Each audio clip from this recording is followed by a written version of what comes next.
Hello student, a very good morning to all of you. Class 12 की biology की आज की क्लास में हम स्टार्ट करेंगे एक नया चैप्टर, वंशागति एवं विविधता के सिद्धांत, principle of inheritance and variations, है ना। तो इसमें हम जेनेटिक्स के बारे में पढ़ेंगे। ये जेनेटिक्स से रिलेटेड सब्जेक्ट है आपका। और इसमें हम मेंडल्स के बारे में पढ़ेंगे, मेंडल के जो प्रयोग हैं उनके बारे में, है ना। और इसके अलावा कुछ जेनेटिक डिजीज जो हैं उनके बारे में भी इस चैप्टर में हम लोग पढ़ेंगे। तो चलिए स्टार्ट करते हैं। देखिए, पहला लिखा हुआ है जेनेटिक्स। जेनेटिक्स क्या होता है बेटा? तो वंशागति तथा विभिन्नताओं के अध्ययन को आनुवंशिकी या फिर जेनेटिक्स कहते हैं। और इस शब्द जेनेटिक का सबसे पहला प्रयोग जो किया था बेटसन ने किया था, है ना। ये लर्न करने वाली चीज है, याद रखने वाली चीज है कि जेनेटिक शब्द का सर्वप्रथम प्रयोग किसने किया था? बेटसन ने किया था। फादर ऑफ जेनेटिक्स कहा जाता है ग्रेगर जॉन मेंडल को, ठीक है। Father of genetics Gregor John Mendel. देखिए नेक्स्ट है आनुवंशिक लक्षण क्या होते हैं?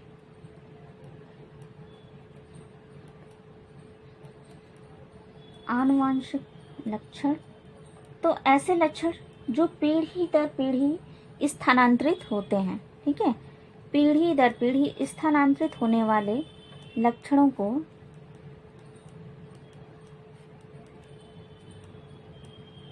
आनुवंशिक लक्षण कहते हैं।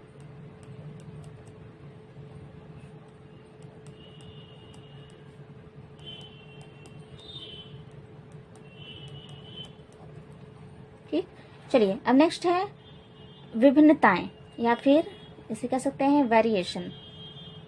विभिन्नताएं किसको कह सकते हैं? तो जीवधारियों के बीच पाए जाने वाले अंतरों को विभिन्नताएं कहते हैं। जैसे कि एक ही माता पिता से जितनी भी संतानें उत्पन्न होती हैं, क्या वे समान होती हैं? नहीं। जो जुड़वा संतानें होती हैं उनको छोड़कर, लेकिन जुड़वा बच्चे जो होते हैं उनमें भी व्यवहार, उनके गुण आदि जो है असमान होते ही हैं, है ना। और ऐसे ही जो माता पिता की अन्य संतानें होती हैं तो उनमें उनके रूप रंग में चेंज होते हैं, परिवर्तित रहते हैं, और उनके आचार व्यवहार गुण में भी परिवर्तन देखा जाता है ना। तो जीवधारियों के बीच पाए जाने वाले अंतरों को क्या कहेंगे? विभिन्नताएं या फिर वेरिएशन कहते हैं। अब देखिए ये विभिन्नताएं भी दो प्रकार से होती हैं। पहला है प्राकृतिक कोशिकाओं की प्रकृति के आधार पर, दूसरा है उत्पन्न विषमताओं की स्थिति के आधार पर। तो प्रभावित कोशिकाओं की प्रकृति के आधार पर विभिन्नताएं कितने प्रकार की होती हैं? दो प्रकार की, दैहिक और जनिक। फिर उत्पन्न विषमताओं की स्थिति के आधार पर भी विभिन्नताएं दो प्रकार की होती हैं, सतत विभिन्नताएं और असतत विभिन्नताएं।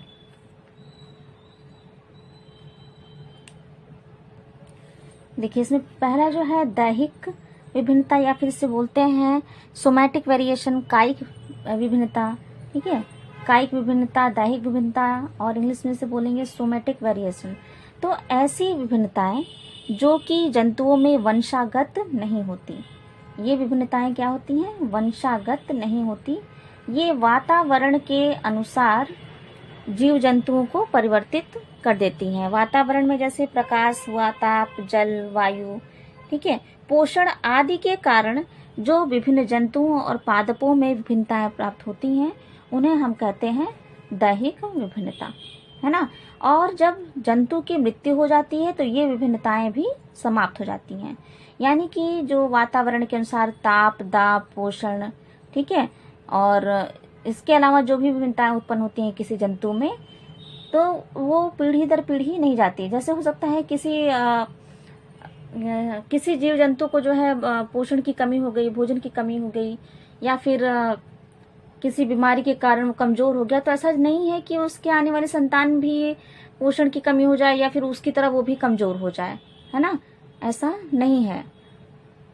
दूसरा जो जननिक है, देखिए नाम से ही क्लियर है कि जननिक है, यानी कि जेनेटिक्स होगा, है ना। तो ऐसी ये विभिन्नताएं होती हैं, ये ऐसी विभिन्नताएं होती हैं जो कि जंतुओं के पूर्वजों में पहले से उपस्थित होती हैं और उत्परिवर्तन के कारण अचानक से विकसित हो जाती हैं।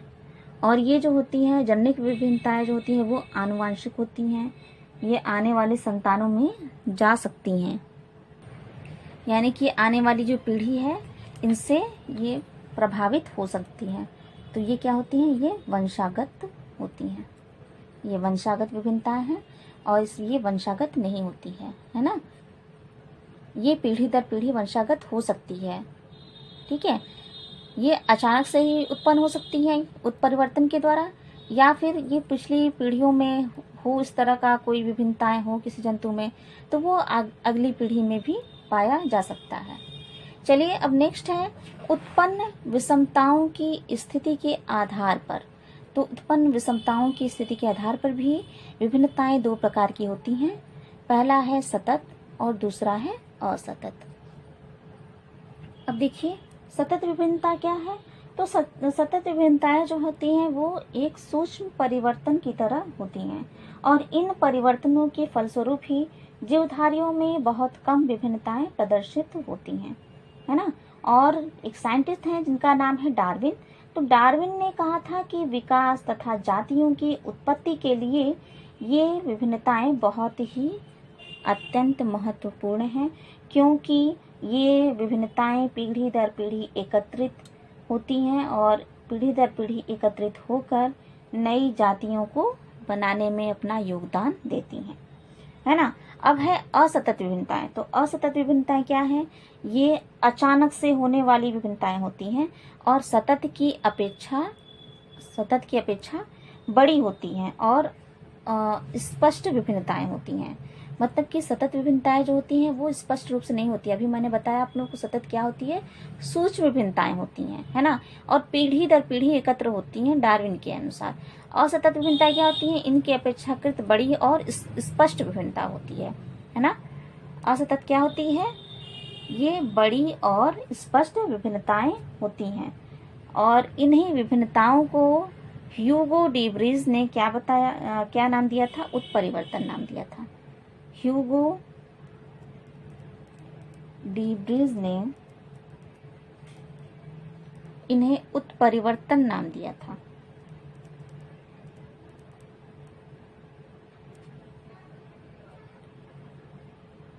ठीक है, चलिए अब नेक्स्ट है आनुवंशिकता या वंशागति। आनुवंशिकता या वंशागति। तो आनुवंशिकता या वंशागति क्या होती है कि आनुवंशिक लक्षणों के एक पीढ़ी से दूसरी पीढ़ी में जाने की प्रक्रिया को ही क्या कहते हैं, वंशागति या आनुवंशिकता कहते हैं।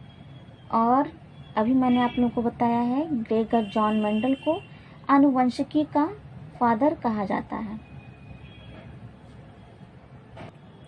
जैसे कि हम कह सकते हैं कि किसी जीव जाति से जो उत्पन्न होने वाली संतान है उसी जीव जाति की ही होती हैं। जैसे कि अगर हम मटर के पौधे का ही एग्जाम्पल लें तो मटर के पौधे से अगली पीढ़ी में मटर ही निकलता है ना। मटर के पौधे से मटर ही प्राप्त होता है, गुलाब के पौधे से गुलाब प्राप्त होता है ना। इंसानों के बच्चे इंसान ही होते हैं। तो इस प्रक्रिया को ही आनुवंशिकता कहते हैं। ठीक है, यानी कि माता पिता के लक्षण जो उनके संतानों में पहुंचते हैं आनुवंशिक रूप से, उसका अध्ययन ही आनुवंशिकता या फिर जेनेटिक के अंतर्गत करते हैं। चलिए, अब जेनेटिक्स में बहुत ही महत्वपूर्ण साइंटिस्ट हैं, इनका नाम है ग्रेगर जॉन मेंडल। तो आइए हम देख लेते हैं ग्रेगर जॉन मेंडल कौन थे। तो ग्रेगर जॉन मेंडल जो है ये जर्मनी के एक पादरी थे। ठीक है, और जर्मनी में इनका जन्म हुआ था। ये ऑस्ट्रिया देश में एक पादरी का काम करते थे। तो जिस चर्च में वे पादरी थे तो उस चर्च के बगीचे में ही उन्होंने मटर के पौधे पर अनेक प्रयोग किए। तो उन प्रयोगों को ही हम अध्ययन करते हैं। जब मेंडल ने अपने प्रयोगों को प्रकाशित किया था, अपने प्रयोगों को दुनिया के सामने रखा था, तो उस समय तक किसी का भी ध्यान नहीं गया था, है ना। उस समय मेंडल को कोई खास सफलता नहीं मिली थी। हालांकि उनके प्रयोग जो थे काफ़ी अच्छे थे और गणितीय रूप में थे। तो और वो भी एक पीढ़ी दर पीढ़ी बहुत ही अच्छे क्रमबद्ध रूप से उनके प्रयोग थे। लेकिन उस समय के वैज्ञानिकों का इस पे ध्यान नहीं गया था, है ना। लेकिन आने वाली जो अन्य पीढ़ियां थी वैज्ञानिकों की, तो अन्य वैज्ञानिकों का जब ध्यान गया इस पे, जब अन्य वैज्ञानिकों ने ध्यान दिया कि आखिर जीव जंतु में क्यों विभिन्नताएं पाई जा रही हैं पीढ़ी दर पीढ़ी, तब मेंडल के नियमों की, इनके प्रयोगों की खोज हुई, है ना। तब लोगों का ध्यान गया कि मेंडल ने काफी पहले ही इन चीजों की व्याख्या की थी, इनका अध्ययन किया था। देखिए, मेंडल का जन्म वर्ष 1822 और इनका मृत्यु वर्ष है 1884। ठीक है। तो जो उन्होंने मटर के पौधों पे जो अध्ययन किया था, आइए उसे देख लेते हैं। देखिए, स्टार्टिंग में जब मेंडल ने इसे पब्लिश किया था अपने प्रयोग को, तो उस समय उनको कोई खास सफलता नहीं मिली थी, क्योंकि लोगों का ध्यान नहीं गया था इनके प्रयोग पर। लेकिन ये प्रयोगात्मक रूप से सफल थे। तो अब देखते हैं कि मेंडल की सफलता के क्या कारण थे। तो इसमें पहला है इनकी कार्यविधि, है ना। इनकी कार्यविधि बहुत ही सटीक थी। इन्होंने क्या किया था, मेंडल ने एक समय में केवल एक ही लक्षण की वंशागति का अध्ययन किया था। ठीक है, केवल एक लक्षण को लिया था। उसके बाद उन्होंने क्या किया था, अपने प्रयोगों का F2 मीन्स होता है दूसरी पीढ़ी, और F3 यानी कि तीसरी पीढ़ी तक अध्ययन किया था। इन्होंने एक ही पीढ़ी तक नहीं, ऐसा नहीं किया था कि मटर के पौधों का एक कैरेक्टर लिया और उस कैरेक्टर के उन्होंने आपस में संकरण कराया और नया पौधा जो उगाया तो उस पर जो भी परिणाम निकला केवल वहीं तक अध्ययन किया। ऐसा नहीं किया था, उन्होंने इसे दूसरी और तीसरी पीढ़ी तक अध्ययन किया था। ठीक है। और मेंडल ने प्रयोगों का पूरा रिकॉर्ड रखा था, जो भी प्रयोग कर रहे थे तथा उससे जो भी परिणाम निकल रहे थे उसका उन्होंने पूरा लिखित रिकॉर्ड रखा था, और उस रिकॉर्ड का उन्होंने सावधानी पूर्वक विश्लेषण किया था। नेक्स्ट है, आनुवांशिक रूप से शुद्ध पौधों का चयन किया था। यानी कि जिस पौधे का वे उपयोग कर रहे थे अपने प्रयोग के लिए, वे पौधे आनुवांशिक रूप से शुद्ध थे, है ना। वे शुद्ध थे। जैसे कि मटर के पौधे का उन्होंने लंबा कैरेक्टर और एक बौना कैरेक्टर लिया था, लंबापन और बौनापन लिया था। तो जो लंबे पौधे थे वे शुद्ध रूप से लंबे थे, और जो बौने पौधे थे वो शुद्ध रूप से बौने थे, है ना। ऐसा नहीं था कि जो लंबा पौधा था वो संकर नहीं था, वो शुद्ध था। और जिसकी पुष्टि उन्होंने अगली पीढ़ियों के पौधों से स्वपरागण परीक्षणों द्वारा भी की थी। यानी कि जो भी परिणाम प्राप्त हुआ शुद्ध पौधों के संकरण से, उसकी अगली पीढ़ी तक उन्होंने उससे स्वपरागण कराया और उसके बाद उसकी परीक्षण किया, उसका रिजल्ट निकाला। नेक्स्ट है, शुद्ध लक्षणों वाले पौधों को अलग उगाया। जो पौधे शुद्ध लक्षण वाले थे उनको अलग अलग उगाया। स्वपरागण की संभावना को समाप्त करने के लिए कुछ लंबे और कुछ छोटे पौधों के पुंकेसर काट दिए।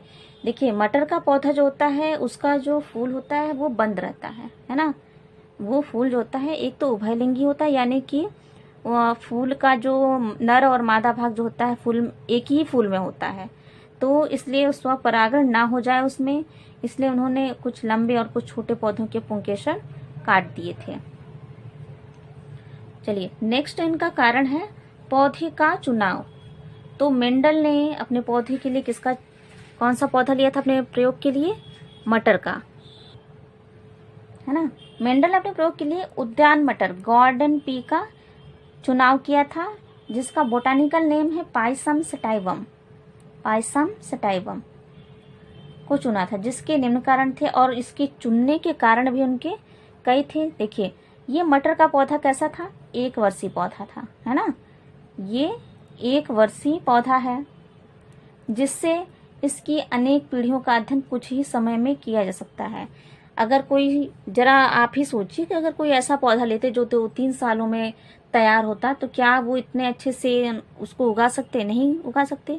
मटर का पौधा जो है कुछ महीनों में ही तैयार हो जाता है, तो आराम से इसका अध्ययन कर सकते हैं, है ना। फिर है नेक्स्ट, इसका कारण है कि इस पौधे की यानी कि मटर के पौधे में अनेक किस्में पाई जाती हैं, जिससे विभिन्न लक्षणों के विकल्प मिलते हैं। जैसे कौन कौन सी किस्में थी? जैसे कि मटर के पौधे का लंबा और बौने पौधा, यानी कि मटर के पौधे जो हैं लंबे पौधे भी होते हैं और बौने पौधे होते हैं। फिर है लाल और सफ़ेद पुष्प वाले पौधे, ठीक है। कुछ पौधे जो हैं मटर के उसमें लाल रंग के पुष्प होते हैं और कुछ में सफ़ेद पुष्प होते हैं। फिर है नेक्स्ट है गोल व झुर्रीदार बीज वाले पौधे, यानी कि कुछ बीज इनके पूर्ण रूप से गोल होते हैं और कुछ जो होते हैं झुर्रीदार होते हैं, है ना। कुछ गोल बीज होते हैं और कुछ इस तरीके से झुर्रीदार। जैसे कि जाड़े में आप लोग खुद ही देखते हैं कि जब मटर को छीला जाता है तो कुछ तो बहुत अच्छे से बिल्कुल गोल गोल बीज निकलते हैं और कुछ जो है चिपके चिपके से बीज होते हैं। चलिए, फिर है इनमें प्राकृतिक रूप से स्वपरागण होता है। इन पौधों में प्राकृतिक रूप से स्वपरागण होता है। अभी मैंने बताया था इनकी कार्यविधि में ही कि ये क्या पौधा होता है, उभयलिंगी होता है। उभयलिंगी यानी कि नर और मादा भाग जो है एक ही पौधे में, ठीक है। उभयलिंगी क्या होते हैं, जिसमें नर और मादा भाग एक ही पौधे में होते हैं।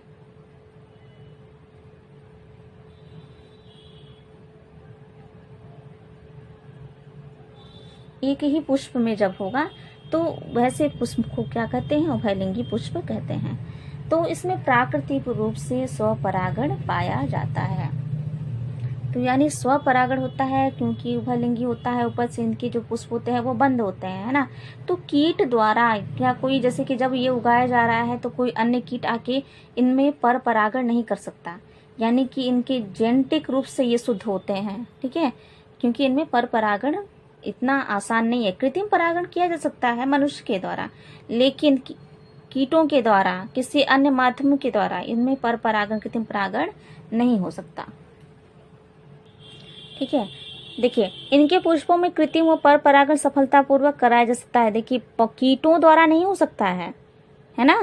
प्राकृतिक रूप से पर परागण नहीं हो सकता है, कृत्रिम रूप से पर परागण कराया जा सकता है। अभी मैंने बताया आप लोगों को, ध्यान दीजिएगा। यानी कि कीट के द्वारा प्राकृतिक रूप से पर परागण नहीं हो सकता, लेकिन कृत्रिम रूप से पर परागण, यानी कि मनुष्य अगर चाहे तो इनमें पर परागण किया जा सकता है।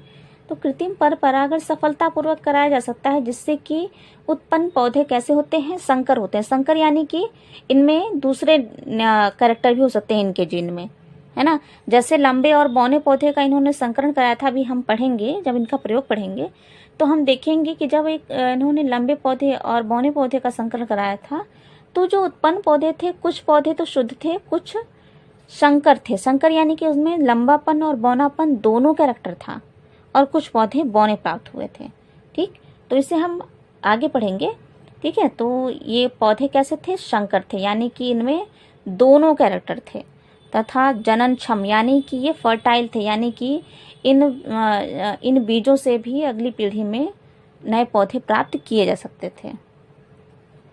नेक्स्ट है, इन पौधों से एक पीढ़ी में अनेक बीज उत्पन्न होते हैं, जिससे कि निष्कर्ष निकालने में आसानी होती है, ठीक है। जो मटर का पौधा होता है, क्या मटर के एक पौधे से एक ही बीज प्राप्त होता है?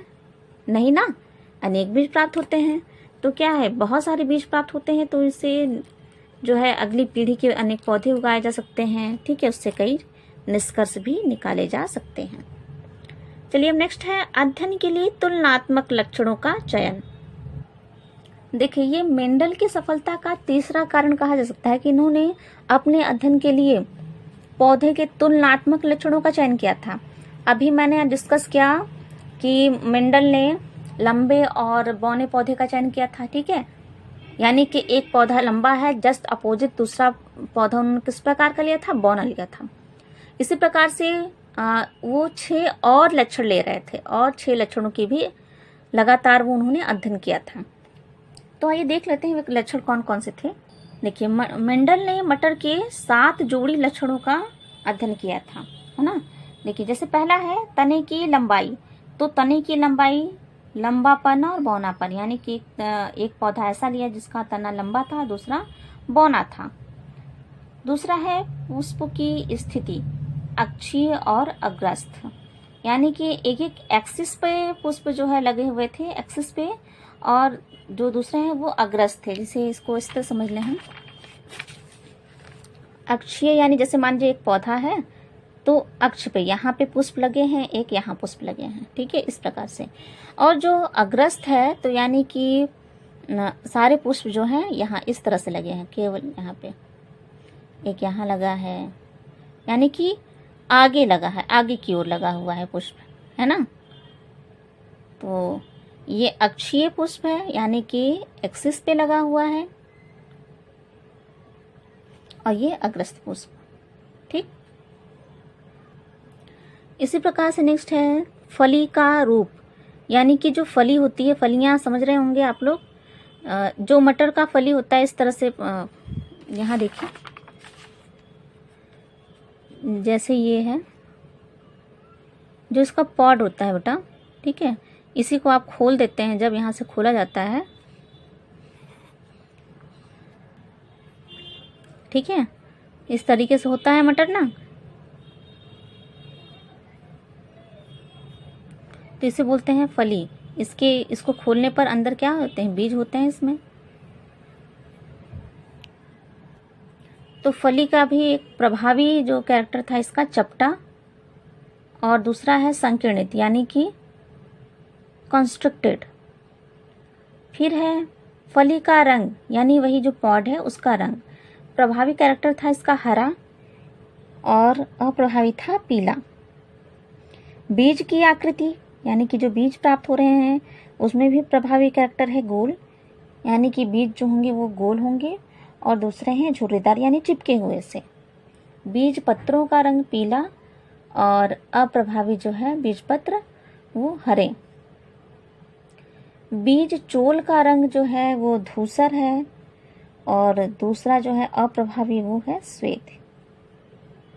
बीज चोल यानी कि बीज को जब आप खोलेंगे तो उसके बीच वाला जो होता है कलर। तो मेंडल के जो 7 जोड़ी विपर्यासी लक्षण, ये बहुत ही इम्पॉर्टेंट है, और आप सभी को इसे ध्यान से इसे याद करना होगा, है ना, क्योंकि ये। चलिए नेक्स्ट है मेंडल के प्रयोग। तो मेंडल के प्रयोग में पहला प्रयोग हम देख लेते हैं, एक संकर संकरण। तो ऐसा संकरण जिसमें एक ही लक्षण के दो विभिन्न रूपों के अध्ययन के लिए संकरण कराया जाता है, तो उसे एक संकर संकरण या फिर मोनो हाइब्रिड क्रॉस कहते हैं, ठीक है। लक्षण एक हो लेकिन उसके रूप 2 हों। जैसे कि इस प्रयोग के लिए मेंडल ने एक लक्षण लिया लंबाई का, जिसके 2 विपर्यासी लक्षण थे, लंबापन और बौनापन। जैसा अभी आप लोगों ने चार्ट देखा था विपर्यासी लक्षणों का, है ना। मेंडल ने मटर के 7 विपर्यासी लक्षणों का अध्ययन किया था, तो जिसमें लंबाई वाला जो लक्षण था उसके 2 विपर्यासी लक्षण थे, लंबापन जो कि प्रभावी था, और बौनापन जो कि अप्रभावी था, है ना। याद आ रहा होगा आप लोगों को। तो मेंडल ने शुद्ध लंबा और शुद्ध बौना पौधा लिया था, ठीक है। शुद्ध लंबा और शुद्ध बौना पौधा लिया,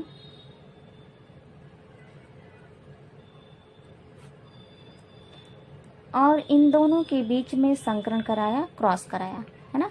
जिसे क्या कहा, शुद्ध लंबे शुद्ध बौने पौधे को जो लिया था उन्होंने इसे कहा जनक पीढ़ी,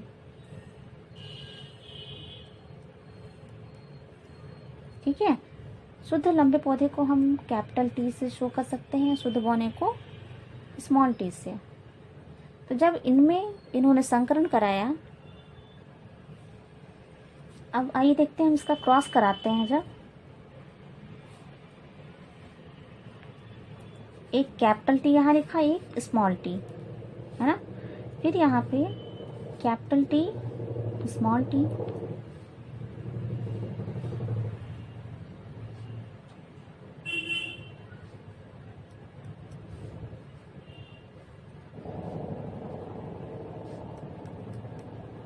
ठीक है। तो इस प्रकार से जितने भी पौधे प्राप्त हुए थे वो क्या थे, लंबे थे लेकिन संकर थे, है ना। लंबे संकर। संकर क्यों, क्योंकि इन पौधों में दोनों कैरेक्टर थे, यानी कि लंबापन भी था और बौनापन, दोनों के जीन्स इसमें थे। लेकिन प्रभावी लक्षण क्या था, लंबापन था। प्रभावी लक्षण क्या था, लंबापन था, ठीक है। दोनों जीन्स हैं। नेक्स्ट पीढ़ी में जो संतानीय पीढ़ी है उसमें दोनों जिन्स हैं, लंबापन और बौनेपन दोनों जिन्स हैं, लेकिन लक्षण कौन सा दिखाई दिया? लंबापन वाला। ये क्या है? F1 पीढ़ी या प्रथम संतानी पीढ़ी।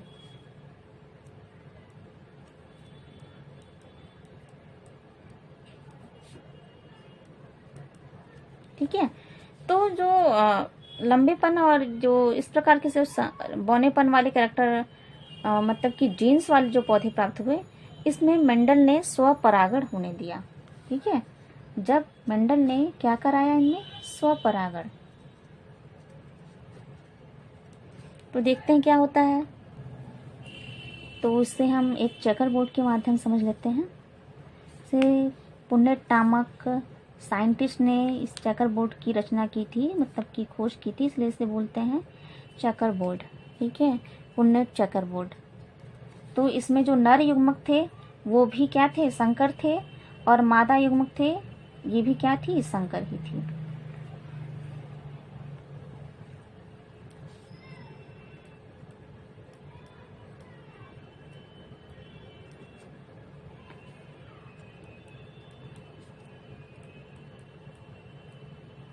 ठीक है, तो जब इसका क्रॉस होगा तो दोनों क्या होंगे? लंबे कैरेक्टर आएंगे।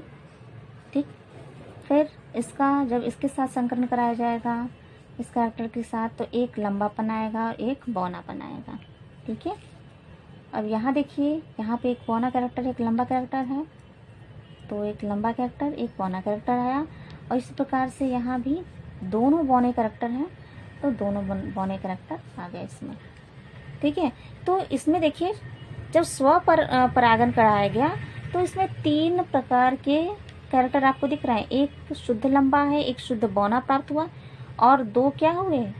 2 लंबे संकरित पौधे प्राप्त हुए। ठीक है, यानी कि ये कौन सी पीढ़ी थी? ये F2 पीढ़ी थी। F2 पीढ़ी यानी द्वितीय संतानीय पीढ़ी।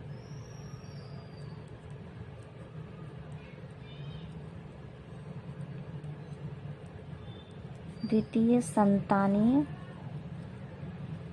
पीढ़ी है ना। द्वितीय संतानीय पीढ़ी में कैरेक्टर क्या हुए? कैरेक्टर 3:1 में प्राप्त हुए थे हमें ना। एक शुद्ध लंबा प्राप्त हुआ,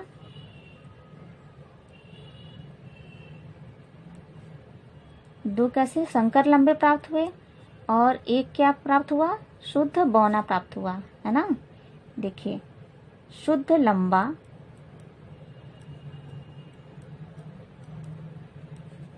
और ये कैसा था? संकर लंबा था, और ये कैसा है? शुद्ध बौना।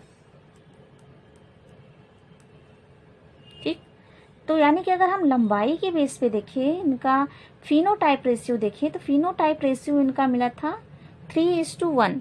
फिनोटाइप यानी कि जो कि बाहरी कैरेक्टर होता है, जो बाहरी रूप से देखकर हमें जो किसी जीव जाति का कैरेक्टर समझ में आता है, उसे बोलते हैं फिनोटाइप। और जीनोटाइप रेशियो, जो आंतरिक जब जीन का अध्ययन करते हैं तो जीन के आधार पर जो रेशियो प्राप्त होता है उसे कहते हैं जीनोटाइप रेशियो, है ना। तो फिनोटाइप रेशियो इनका कितना था? 3:1, यानी कि 3 लंबा 1 बौना प्राप्त हुआ। जब ऐसे देखा जाए तो क्या था? 3 लंबे थे और 1 बौना था। एक पौधा कैसा था? बौना। लेकिन जब हम जीनोटाइप रेशियो देखते हैं इसका, तो जीनोटाइप रेशियो हमें 1:2:1 के रेशियो में प्राप्त होता है। 1:2:1, यानी कि एक शुद्ध लंबा, 2 संकर लंबे, एक शुद्ध बौना। ठीक, शुद्ध लंबा पौधा 1 प्राप्त हुआ, 2 थे संकर लंबे पौधे,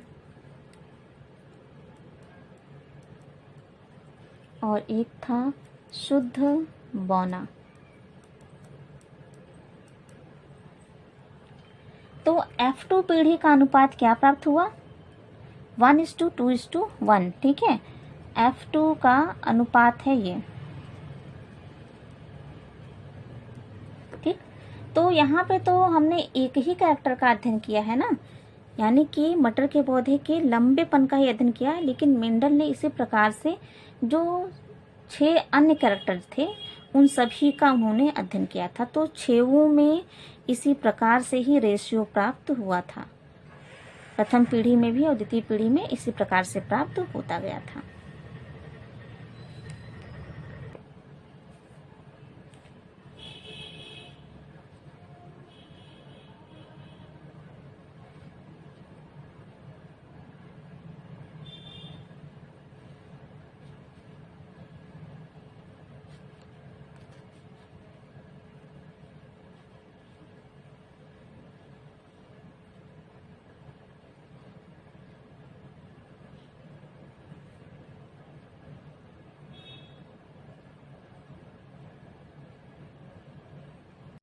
मेंडल ने जो सेकंड पीढ़ी जो प्राप्त हुई थी, द्वितीय संतानी पीढ़ी, इनमें उन्होंने स्वपरागण होने दिया। ठीक है, जब तीसरी संतानी पीढ़ी को प्राप्त करने के लिए क्या किया था, स्वपरागण।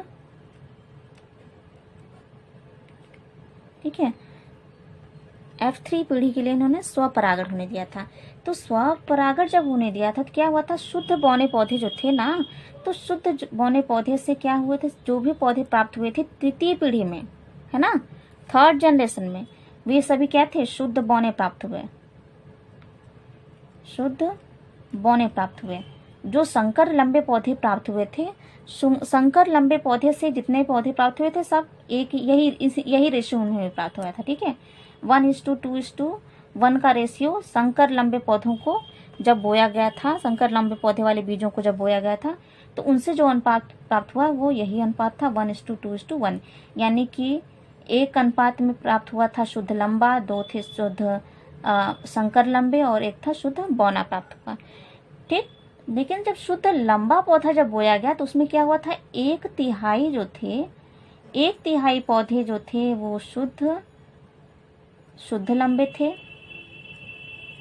और 2/3 जो थे वो अशुद्ध थे। यानी कि इसमें 2/3 पौधे अशुद्ध पौधे थे। अशुद्ध पौधे यानी कि संकर पौधे थे। ठीक है, अशुद्ध पौधे यानी कि संकर लंबे थे। ये मेंडल के तीसरी पीढ़ी का ये परिणाम निकला था। तीसरी पीढ़ी के लिए मेंडल ने क्या किया था, दूसरी पौधे में, ये जो दूसरे पौधे से दूसरी पीढ़ी में जो पौधे प्राप्त हुए थे इस प्रकार के शुद्ध लंबे, संकर लंबे और शुद्ध बौने, उनमें इन्होंने स्वपरागण कराया था। ठीक है, तो शुद्ध जो लंबे पौधे थे उनसे प्राप्त हुए 1/3 शुद्ध लंबे पौधे, ठीक, 2/3 अशुद्ध यानी कि संकर लंबे पौधे प्राप्त हुए। जो संकर लंबे वाले पौधे थे उनसे यही रेशियो प्राप्त हुआ, 1:2:1 का ही रेशियो प्राप्त हुआ। यानी कि संकर लंबे से 1 पौधा शुद्ध लंबा था, 2 पौधे संकर लंबे थे और 1 पौधा शुद्ध बौना था, है ना। और जो शुद्ध बौना पौधा था जब उसमें स्वपरागण कराया गया तो सभी कैसे प्राप्त हुए, शुद्ध बौने पौधे प्राप्त हुए। ठीक है, तो आज के लिए इतना ही रहने देते हैं। ठीक है, अगली क्लास में हम इसके जो है दूसरा प्रयोग हम पढ़ेंगे।